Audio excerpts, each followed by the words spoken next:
Hello, I'm Jake Boudreau, civic journalist at Tello Community Television in Arishat. This week, on The Record, we look at the May 27th regular monthly meeting of Richmond Municipal Council that was held in Arishat. After approving Committee of the Whole recommendations, Council then reviewed correspondence from l'Administration Portuaire de Petit de Gras asking for $20,000 in municipal funding towards a recreation project at the wharf in Petit de Gras. Okay, the next item on the agenda is correspondence, and we do have a couple of pieces that require action. The first is a memo from Jim Davis, the interim CFO, regarding a grant request from the Administration de Petit de Gras for infrastructure grant funds in the amount of $20,000. And I would like to thank Jim and the UCAO McCulloch for a very thorough memo. It gives some background on the eligibility, potential eligibility of this fund, or this request for Canada Community Building Funds, and it does look like it does qualify, as well as the alignment. I just wanted to draw councillors' attention to the alignment check boxes at the bottom of the memo, saying that it does align with waterfront development. So much appreciated. It's a great addition to the memo. So the recommendation, I guess, or the request is that that the investment be $20,000 from the overall waterfront development funds of $50,000 that we had earmarked for CCBF funds. We have, I think, already committed $10,000 of those funds, so there's a $40,000 balance remaining. So this would fit within that funding envelope. So I'll open it for discussion or a motion, should councillors decide that this is an appropriate step to take. And maybe I'll start with you, Deputy Warden, if you wanted to add any comments. Yeah, thank you, Madam Warden. For me, again, thank you to Jim Davis and staff for working on this and checking it out and approving this and letting us know that it is eligible for the waterfront development fund. So for me, yeah, I'd like to see us approve that $20,000 and make sure that they get that very important work done when it comes to the wharf in Petit de Gras. It's a very important piece of property and location for recreation and for the fishing industry in our area. So, yeah, I'd be in favor of approving the $20,000 under the waterfront development. Thank you. Would you like to make a motion on that? Yeah, I'll make that motion. Yes, please. Okay, so the motion has been made to support the $20,000 of investment through the CCBF for the Petit de Gras, the Administration de Petit de Gras, for their project. So could I have a seconder on that motion?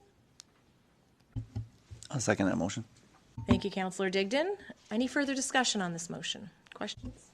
Yeah, correct me if I'm wrong. From what I gather, is that what they're looking for is for us to cover the complete cost on this, is it? Because see, the project budget looks like it's the $20,000 plus HST. That's the only thing concerned me on it. I'm more than willing to see us contribute to this. I think it's a worthwhile project. Just whether or not we should be providing 100% of the shot, whether or not that's appropriate. Yeah, certainly that's the nature of the memo that was provided. So any other questions? Councillor Melanie Sampson?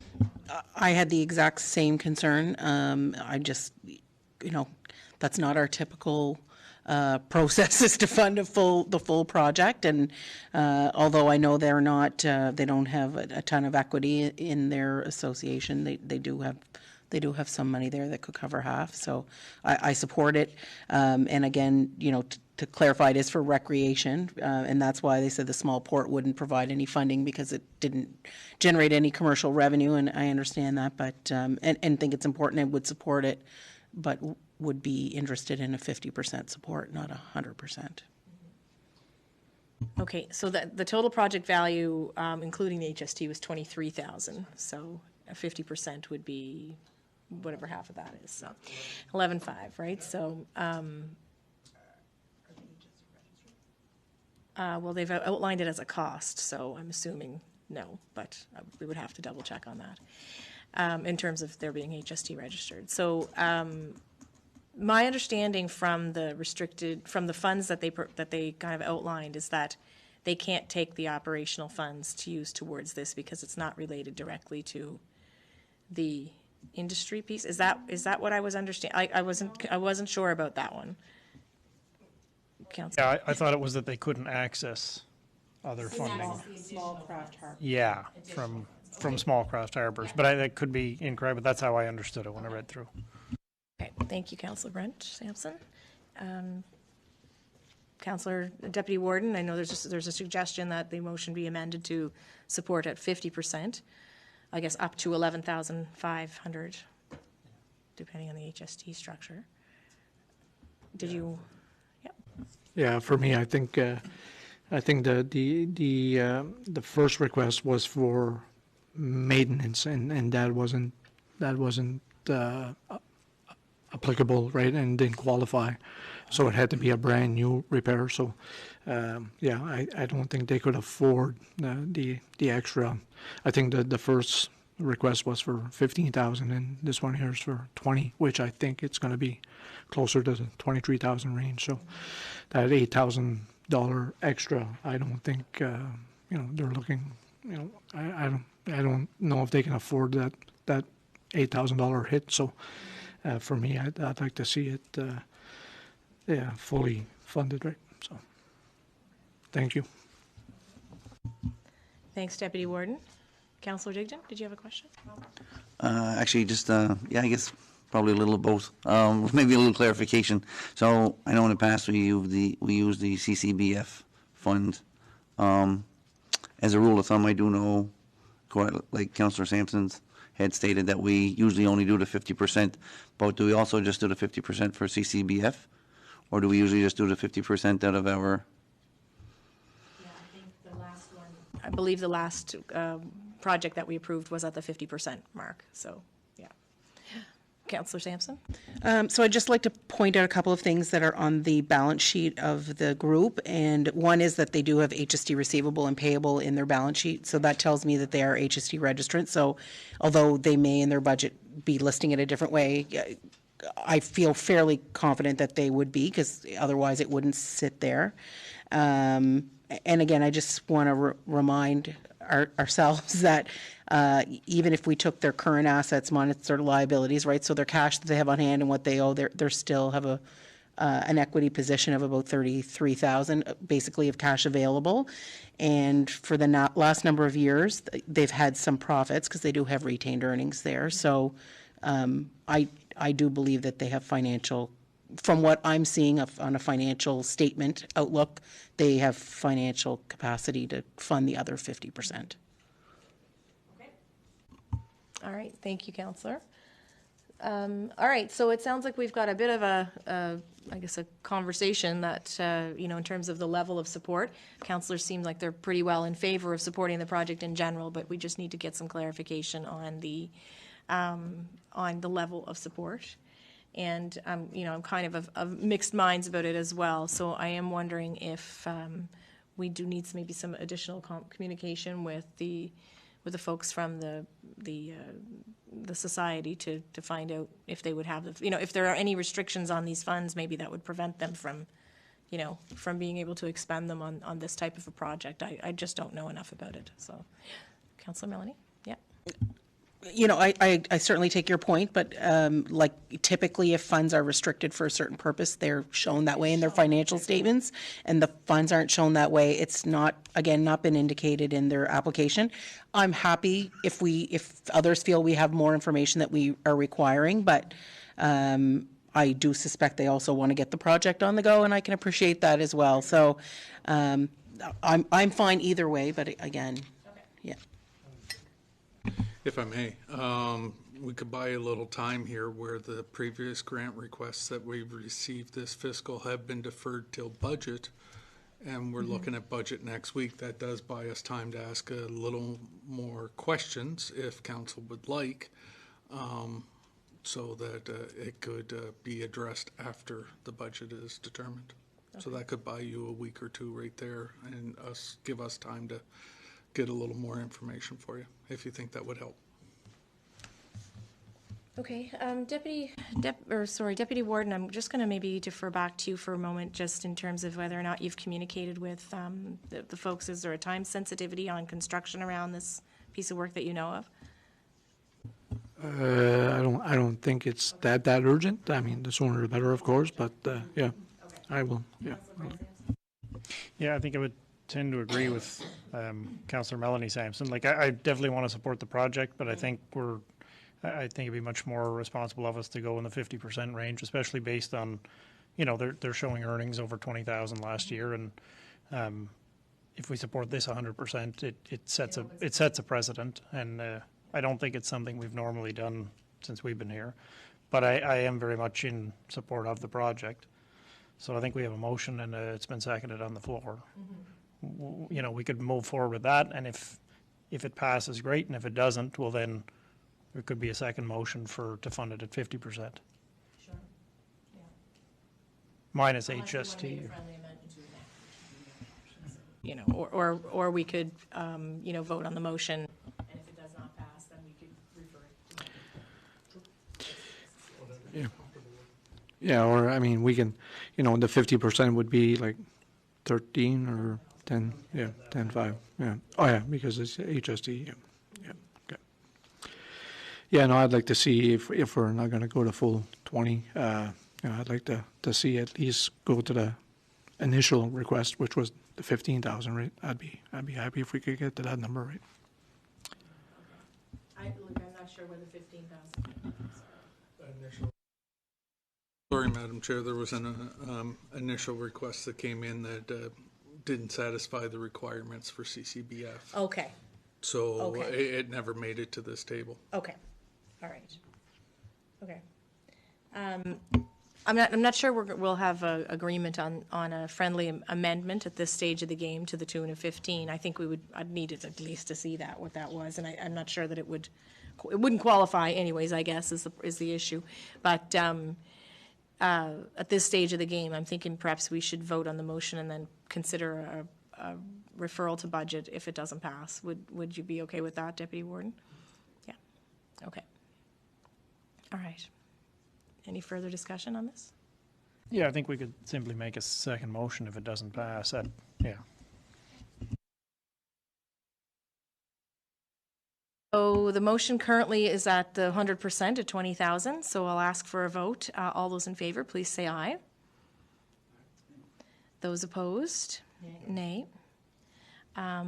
So that motion is not carried, but I would like to ask for a second motion to refer this to budget to see what we can do for the committee within our funding limits and also within our current practice of, you know, how we've gone about this, and give a little extra time to have some communication with the folks at the Port Authority. Would that be okay?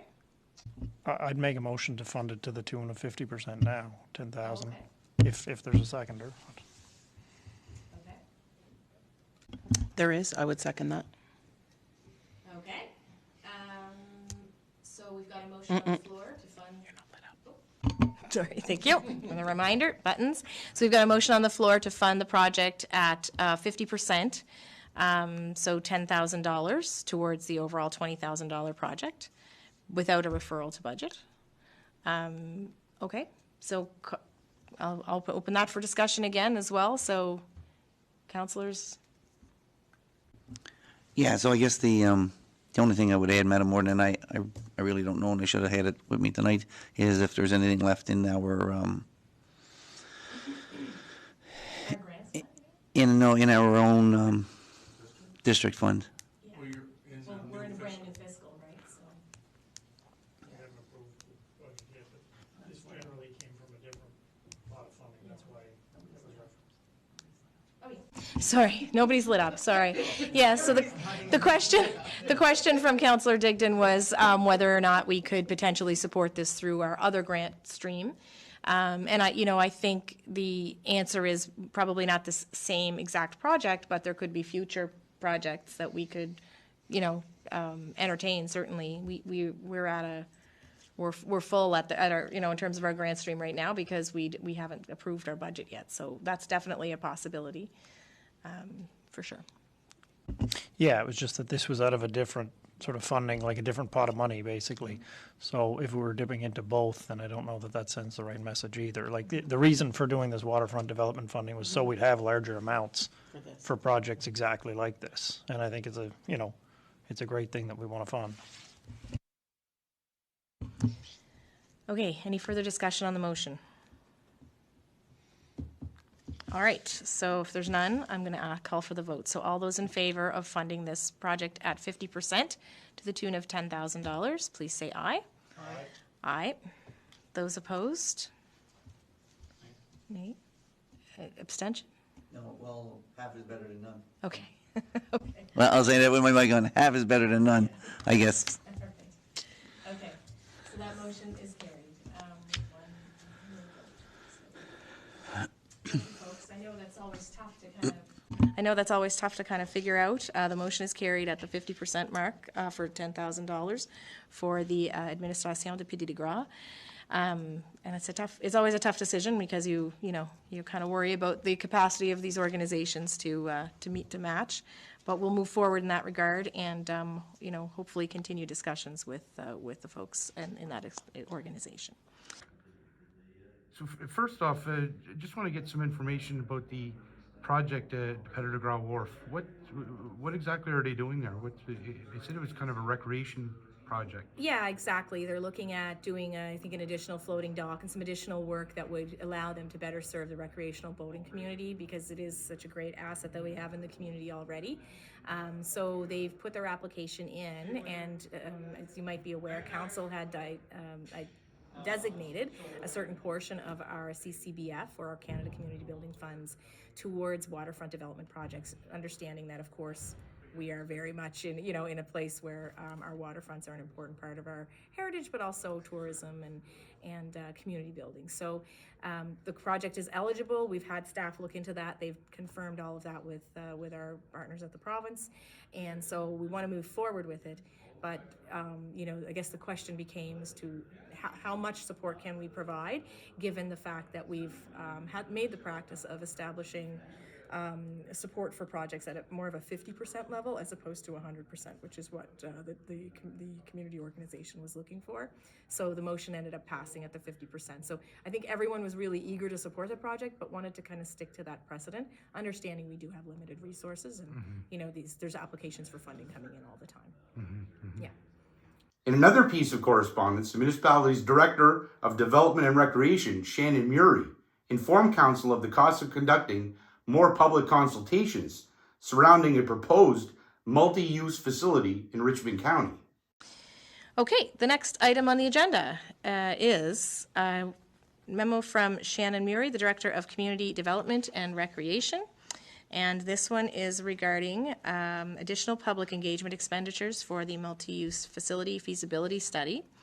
So following an update we had from the consultants several months back, we had identified some gaps in the consultation and we had made some specific recommendations, and I think provided some contact information as well for people to be engaged, and it was namely, our friends in Budladek, as well as I think there were some arts and culture type groups identified around the county to be contacted as well. And so it's looking like the consultant group would charge us an additional $9,825 plus HST. So the motion that's being suggested by staff at this stage, if we want to proceed, would be that we approve the additional engagement expenditure of $9,825 plus HST and further move to proceed with the engagement prior to the approval of the 2024-25 budget. So assuming, Troy, that this would come out of this current fiscal year's budget, so it wouldn't be an impact to last year. Okay. Okay, so any discussion on this one, or if someone would care to make the motion to proceed?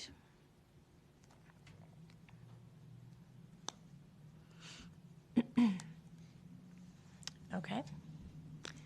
All right, so I'm not hearing a motion on the floor and not really any discussion, so, yeah. Go ahead.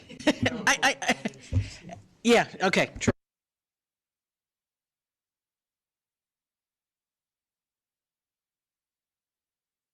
For this one, we'll ask staff to maybe brainstorm a little bit on how we might be able to proceed in a different manner.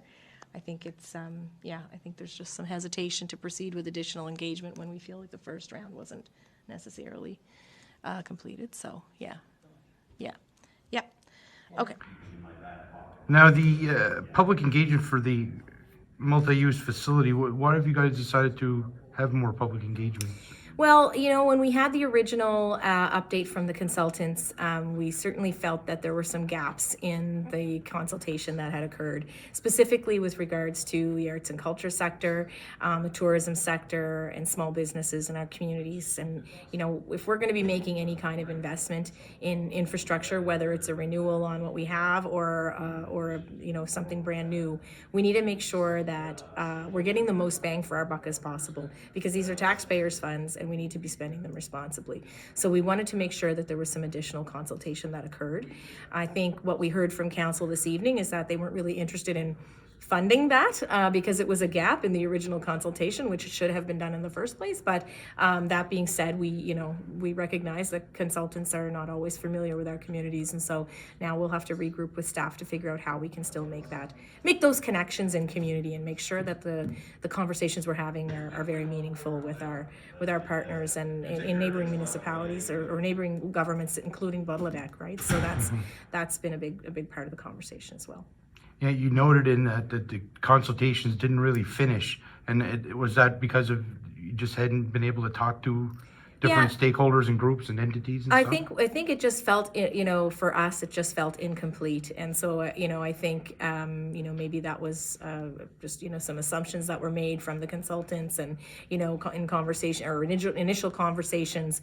But it's like any project, as you get into the details of it, you realize, okay, well, we should be pulling in these other partners to make sure that we're getting as a well-rounded a view as possible. So, recognizing that, like I said, we have to make the most of the whatever investment we make, whether it's in something new or existing. So, I think it's just a matter of now regrouping with our staff to find out how we can best make those connections.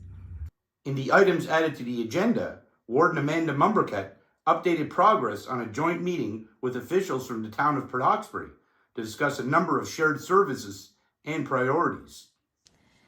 And so the first item added was the joint meeting status. So this arrived via an email on Thursday of last week and was from Mayor Brenda Chisholm-Beaton. So in the discussion on having a potentially joint council meeting with the town of Port Hawkesbury and Richmond County, we worked out an agenda in a kind of order of priority and received word at the end of last week from Port Hawkesbury that they agree with the first joint meeting items that we were suggesting and offering to host, or unless we would like to host, and how, I guess at this point looking for some feedback from council as to how or if you'd like to proceed. In speaking with the CAO, Troy and I were discussing this earlier today, and we feel like if we don't do this in the next, in June, it's not going to happen. So, we could... At this point, we could ask staff to proceed with attempting to establish a date in June that works for as many as possible if councillors feel it's a good idea to proceed. But I'm not sure that we could lock ourselves in, just given people's schedules and the travel and et cetera that's going on. So so we can leave it flexible to do our best, I guess, to try to schedule something, or if we feel that, it's maybe not the right time, that's fine as well. So, so any questions from council or comments on this one? Okay. I mean, it just, excuse me, we've just been talking about this for so long, yes. And the list is so long, and there is certainly a part of me that says starting these discussions and then lead, in an election time, is it all for naught? Because certainly councils can change. But then the other part of me says setting the practice of us starting to have those meetings is a first step in itself that could set up a little bit of a precedence for the future councils. So I would be inclined to give it a try. I think that we should not worry about whether everyone on both councils can attend. I think we need to try to get the most number of people that we can get in each group together. And I would be fine to meet in Port Hawkesbury, and that's fine. So I think we should give it a try. I don't know how we're going to coordinate, like herding cats with dental floss, but we're going to do our best. So let's give it a try. I think the thing for me that's the tipping point is the opportunity to potentially have a presentation from the Nova Scotia Nonprofit Housing Association to talk about, to both councils at once, where we already partner on the Straight Richmond Housing Coalition, and we are looking to partner on a nonprofit agency regionally here. So it's a big selling point for me, for sure. So if folks would agree, then I guess I'd entertain a motion to ask staff to proceed with scheduling a meeting. The biggest doodle poll ever during the month of June, if possible. And I would like to preface it, or end it by saying if possible, because, there's a chance that schedules just won't allow. Would someone care to make that motion? I will make that motion. Thank you, Councillor Melanie Sampson. Could I have a seconder, please? Okay. I'll second that motion. Thanks, Councillor Digdon. Any further discussion? Yeah, I'm kind of two minds as well. Like, I don't know. I know this has been a bit of a, I can't think of a polite term, but anyway, it's been going on for a long time to try and set something up. To set up meetings was a little bit of an embarrassment, but it is probably a good idea in time. I don't know how worthwhile it is right at the end of a term when councils, depending how much changeover there would be between here and Port Hawkesbury, but I understand what you mean about sort of setting a precedent, and I think it would be good. I'd prefer to wait till the fall, but I'm not against having it now if that's what, the majority would like to see. Thanks, Councillor. It was a bit of a saga to get here, for sure. I agree. Any further discussion on this motion? Okay. All those in favor, please say aye. Aye. Those opposed? Okay, so that motion is carried with one nay vote.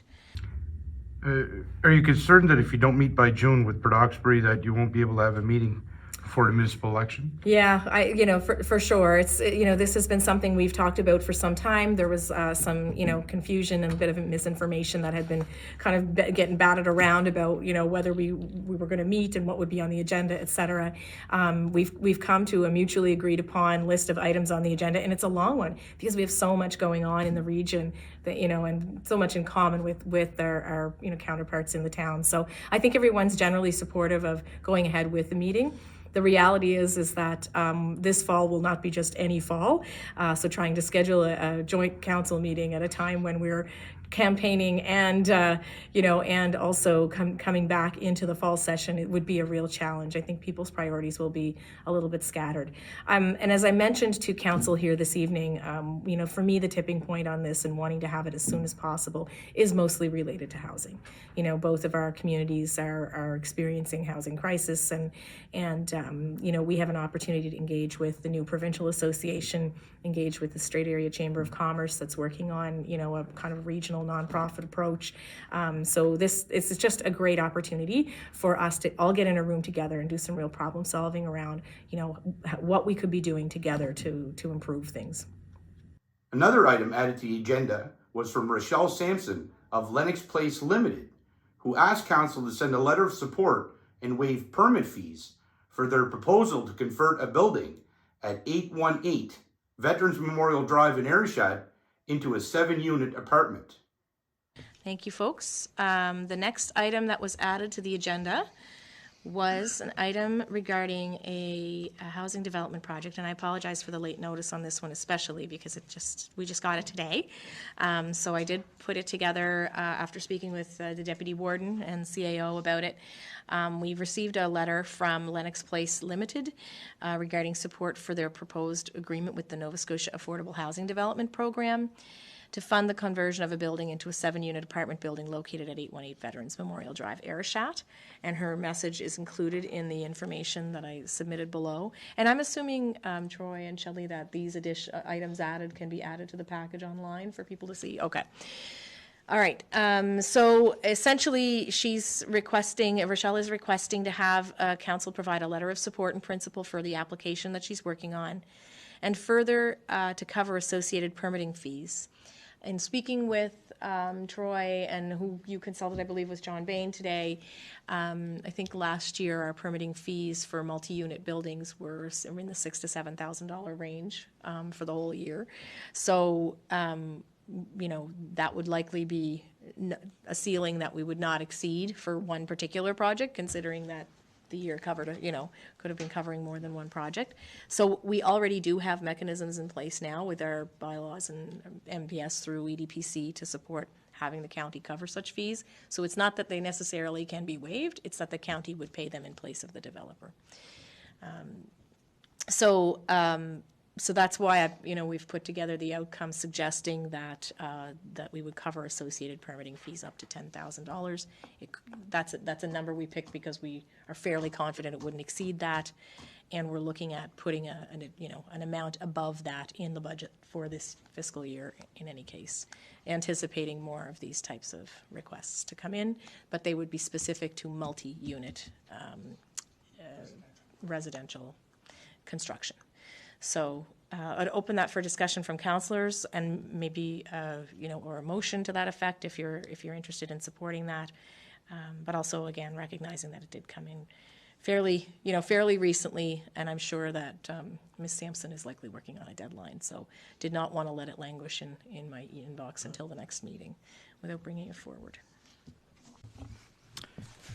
Yeah, so Madam Warden, again, it's looking like Rochelle is in some sort of deadline here, and her funding is dependent on an investment from our municipality. So again, this is encouraging news.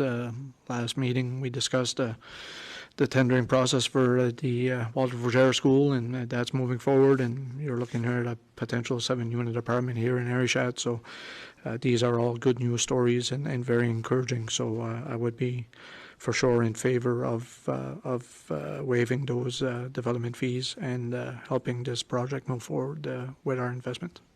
Thank you. Thank you, Deputy Warden.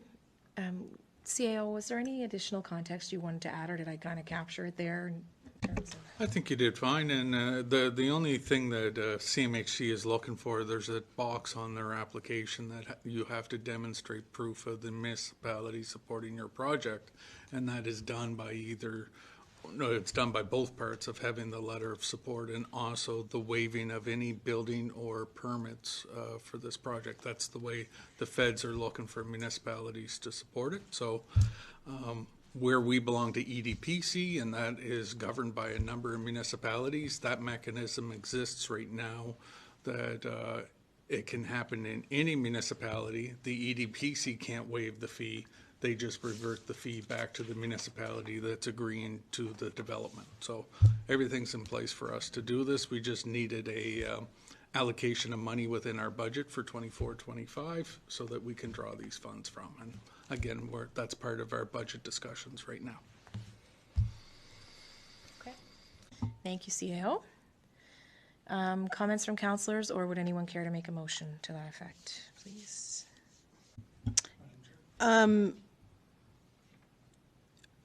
She did ask for two, so I will say the developer did ask for two different things. One was a letter of support, and one was in terms of the fees. So I would prefer if we would deal with them separately, and I would be prepared to make a motion for a letter of support for their project. Thank you, Councillor Melanie Sampson. Could I have a seconder, please?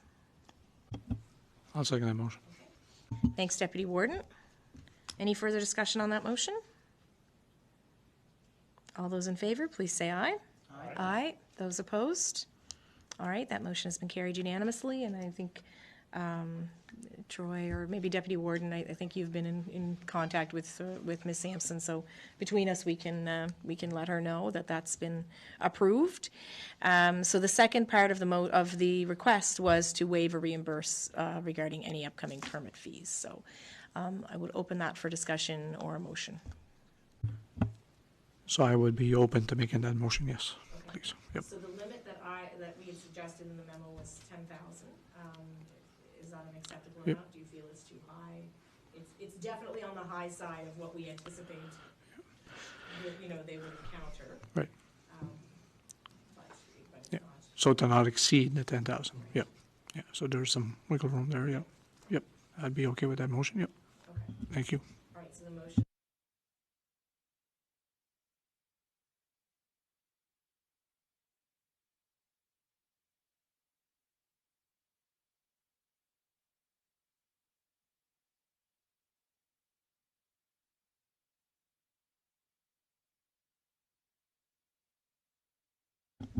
I'm going to second that.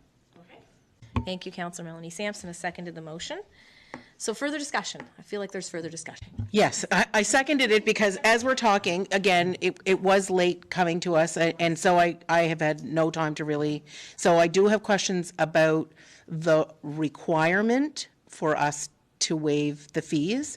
And I've just been kind of, as we're talking, hunting through the internet and pounds of paper to try to find out where it says that that's required. I do see parts where it talks about that they needed basically to have asked for that to happen, but not necessary. I could not find a spot that said it had to happen, but I trust that you've had that conversation. So if you could just be very clear with me in terms of what CMHC is requiring that they have versus what they would like for them to have. Is this a provincial program? This is CMHC. It is the third developer that is asking for this. I had the other two on hold, waiting until we had our budget and the pool of money to draw from.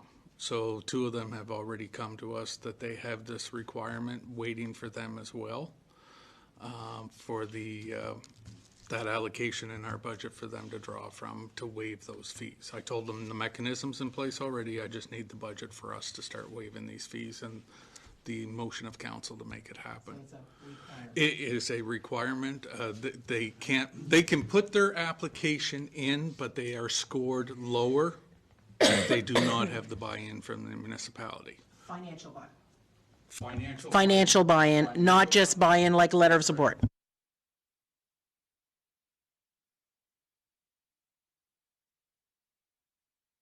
Thank you, Troy. So, yeah, so like if there's other developers have come forward as well, like will we see that next month likely now or? Yeah, They have the budget. They're just waiting on the budget. I know, I'm just wondering what the difference is here, why we got this one in the queue right away where other people were asked to wait. Yeah, so this one came in today, and staff is far enough along in the budgeting process from chatting with Troy that we now have a sense of what of whether or not we'll be able to support any of these. So they're looking at carving a chunk of funds out. It's not set in stone, and it won't be until we vote on the budget. So the option is to defer this to budget with the rest, but I think the staff felt they were far enough along in the budgeting process, kind of aligning with the priorities we talk about around this table, that housing is a priority, that we could, I felt we could bring this one forward, but we don't need to make a decision on this piece this evening if we're more comfortable referring it to budget. So, yeah, so Madam Warden, that's where I would like to go, if we can make a friendly amendment to the, I know, she's waiting in, many are, but we're only a week away or a week and a half away, 2 weeks away at most. I would like to refer to our budget so that we can see the whole picture as opposed to. That's just. Yeah, I want to see this go ahead. I want to support this. I just don't want to be picking winners and losers when we haven't even seen other applications kind of thing. Like, I don't think that's fair to anybody else that had already come forward. I'd be just as happy to be looking at all three of them or whatever, and hopefully maybe we're able to support all of them, because I think, everybody around this table, housing's a big priority, that we want to see this move forward. So, I mean, as soon as we possibly can, only because I know, we're already kind of behind the eight ball with building season, so.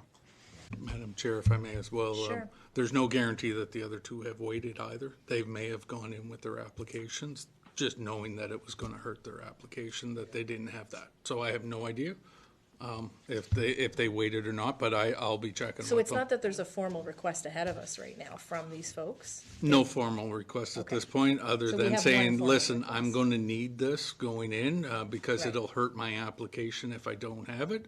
And I said, well, as soon as we get it approved at budget, I'll be getting back to you. Yeah. Right? And I would assume there would have been formal requests had they thought it would be able to move forward, right? So I don't have any idea, I don't know if anybody knows whether or not you know, if somebody gets it after the fact, once they've submitted their application, they may be able to contact CMHC and look, this has changed. So, Or it's possible that the other two applicants held off, and it's not time sensitive like Rochelle's situation. I'm thinking the Lennox Place situation might be time sensitive, and you know maybe the other two were not, right? So I don't know. Yeah. Yeah. yeah, like, I'd like to move on it as quick as possible, but just with all the details, that's all. Yeah. Okay, thanks. So the motion is on the floor, and it sounds like we would kind of have more of a majority opinion that we would want to refer this to budget. So maybe we'll just vote on that motion and then make it a separate one to officially refer to budget. Is that okay? Okay. So all those in favor, please say aye. Those opposed, nay. That motion is not carried. So I'll look for an additional motion to refer this to budget for future consideration.